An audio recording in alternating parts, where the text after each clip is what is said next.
Another thing is I will also tell friends of mine, save your money. I've studied there. And so by word of mouth, if you have a good community of people that Right. you've put around you that you trust, Right. you sort of learn. Well, you do, but most people don't pick their friends as intelligently as they should. That's really true.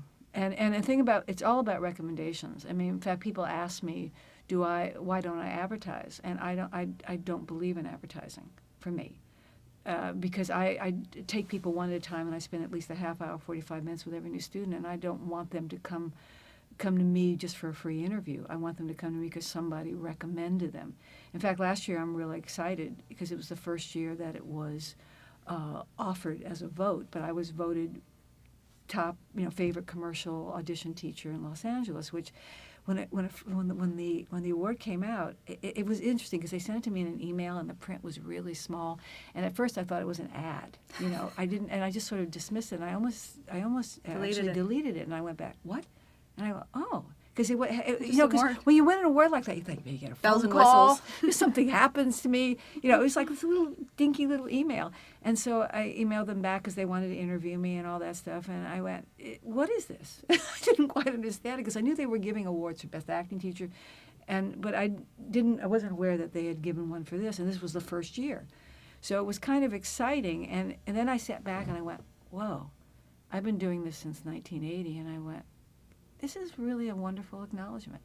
Because as you can tell, I'm one of these people who just work and work and work, and I'm always working to do more, but I had to sit back for a moment and go, whoa, thank you. Plus, that's good advertising. Thank you.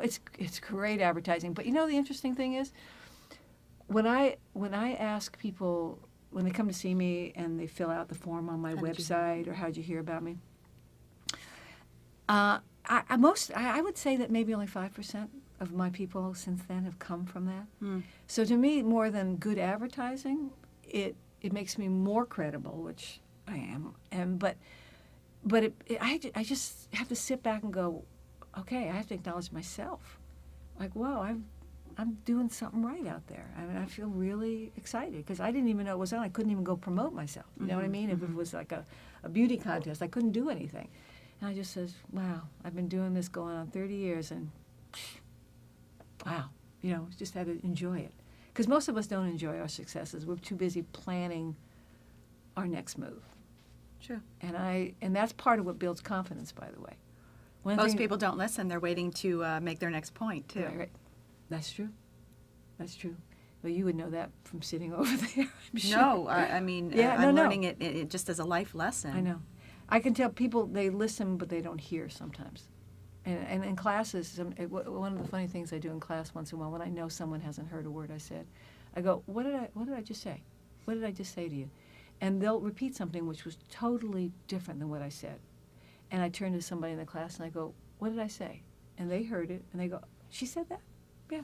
Because they couldn't hear me because they were busy someplace else, worrying about something. There's a lot of noise. What do you suggest people do to focus and to get back? Well, they have to first be aware that there is to the love noise. of why they are doing this instead of just the rat race that it can become. Well, that's a wonderful question. And I think that the purity of acting, and it's not because I'm trying to sell classes, but this has been my experience, comes from doing a good acting class, not a class where you're on camera and meeting casting directors every week, but a class where you fall back in love with the craft of acting, or you go out and do a play, or for the film business, you get an idea for something and you do a 5 or 10 minute short where you can help be part of the whole creation process. Because acting is creating. And whether you're creating a performance for yourself or you're doing it as a piece that you're doing in concert with other actors, it's about creating. And unfortunately, so many people are coming from fear all the time that their only experience of acting is when they get work. And work is an acknowledgement of what you've accomplished.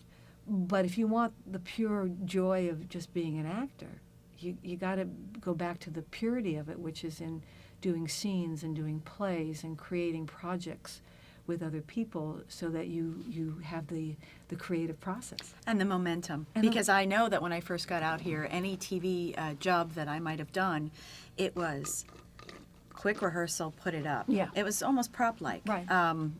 You knew you did a good job because you got the job. Right. But there was just no momentum behind it, and so I realized I had to quickly get back in class and get that well-oiled machine going again Well, because. one of the reasons I am such a big advocate of when people are studying that they take acting and improv at the same time, because acting is a slow process, and if actors don't study improv at the same time, they feel they need lots of time to develop characters and readings for stuff. Method. Well, whatever the method is. But with improv, you learn to jump in and trust your instincts and be creative and be more involved with the other actor. And the two of them together, I think, helps, they feed each other and you become a better actor faster. Plus, at the end of a year of your first initial training, you're ready to start auditioning faster because you know you don't need all that time. You have a really good instinct developed at the same time.